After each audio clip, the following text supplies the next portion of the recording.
राजकुमारी शिवन्या आणि तिच्या वाढदिवशीची जादुई इच्छा।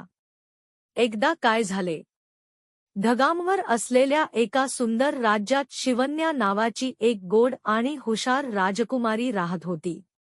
तिच्या डोळ्यात चमक आणि मनात अनंत कुतूहल होते। तिचा सगळ्यात आवडता दिवस म्हणजे तिचा वाढदिवस, आणि या वर्षी तिची एक खास इच्छा होती। तिला इंद्रधनुष्य क्रिस्टल मिळवायचं होतं, ज्यामुळे कोणतीही इच्छा पूर्ण होऊ शकते।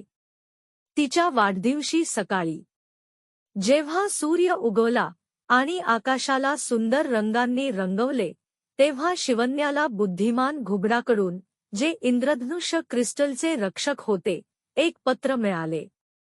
प्रिय राजकुमारी शिवन्या, जर तुला इंद्रधनुष्य क्रिस्टल मिळवायचे असेल तर जादुई जंगलातून सोन्याचा मार्ग पकड, कँडी नदी पार कर आणि इंद्रधनुष्य पर्वतावर पोहोच। लक्षात ठेव, फक्त दयाळू हृदयच त्याची जादू उघडू शकते। शुभेच्छा शूर राजकुमारी।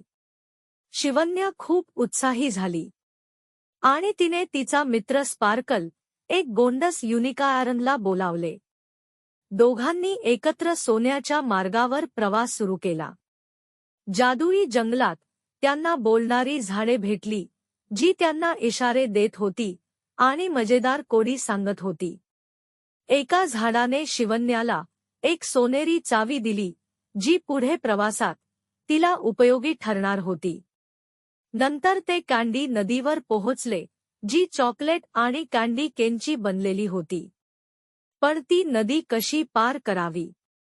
स्पार्कलने हसून आपल्या चमचमणाऱ्या शेपटीने एक कँडीचा पूल तयार केला। शिवन्या आणि स्पार्कल हसतहसत पूल पार करत होते आणि काही कँडी केनचा आनंद घेत होते। शेवटी ते इंद्रधनुष्य पर्वतावर पोहोचले। पर्वताच्या शिखरावर इंद्रधनुष्य क्रिस्टल छान चमकत होते आणि त्यांची वाट पाहत होते। पण त्याच्या समोर एक जादुई दरवाजा होता, जो उघडत नव्हता। शिवन्याला दिलेली सोनेरी चावी आठवली आणि तिने दरवाजाला हळूवारपणे उघडले। आत इंद्रधनुष्य क्रिस्टल प्रत्येक रंगात चमकत होते। शिवन्याला काय करायचे ते समजले। तिने क्रिस्टल आपल्या हातात घेतले, डोळे बंद केले आणि इच्छा व्यक्त केली। माझ्या राज्यातील सर्व मुलं आनंदी आणि खुशीत असावीत। क्रिस्टल अजूनच तेजाने चमकायला लागले आणि अचानक इंद्रधनुष्याच्या चमचमत्या फुलांनी आकाश भरले। शिवन्याची इच्छा पूर्ण झाली होती। त्या दिवसापासून राज्यातील प्रत्येक मुलं हसत आणि खेळत होती, त्यांची मनं आनंदाने भरलेली होती। आणि अशा प्रकारे राजकुमारी शिवन्याचा वाढदिवस सर्वात जादुई ठरला।